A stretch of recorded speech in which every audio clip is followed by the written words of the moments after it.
भूखा राजा और गरीब किसान की कहानी। एक बार एक राजा भेष बदलकर रात में नगर का भ्रमण कर रहा था। अचानक वर्षा होने लगी। उसने एक मकान का दरवाज़ा खटखटाया। अंदर जाकर राजा ने गृहस्वामी से कहा, मैं कई दिनों से भूखा हूँ। भूख के मारे मेरे प्राण निकल रहे हैं।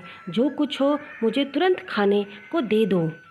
गृहस्वामी स्वयं अपनी पत्नी व बच्चों सहित 3 दिन से भूखा था। घर में अन्न का एक दाना तक ना था। वह बड़े धर्म संकट में पड़ गया। उसे समझ नहीं आ रहा था कि वह अपने भूखे अतिथि को कहाँ से भोजन कराए। तभी उसके मन में एक विचार आया। वह घर से बाहर निकला और घर के सामने एक दुकान से 2 मुट्ठी चावल चुरा लाया। उस गृहस्वामी ने अपनी पत्नी से उन चावल को पकाकर उन्हें अतिथि को खिलाने के लिए कहा। अगले दिन दुकानदार ने राजा से पड़ोसी की शिकायत की और कहा कि उसने दुकान से चावल चुराए हैं। राजा ने तत्काल उस व्यक्ति को बुलवाया और चावलों की चोरी के बारे में पूछा। उस व्यक्ति ने अपना अपराध स्वीकार करते हुए बीती रात की पूरी घटना सुना दी।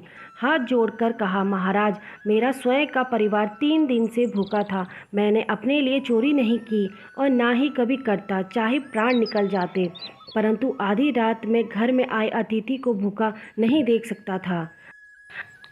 राजा यह सुनकर बहुत दुखी हुआ। उसने बताया कि अतिथि वह स्वयं था।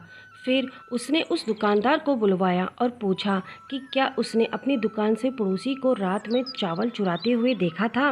दुकानदार के हाँ कहने पर राजा ने कहा, इस घटना के लिए प्रथम दोषी मैं स्वयं हूँ। दूसरा दोषी दुकानदार है, जिसने रात में पड़ोसी को चावल चुराते देख लिया, परंतु 3 दिन तक पड़ोसी को परिवार सहित भूखा रहते नहीं देखा।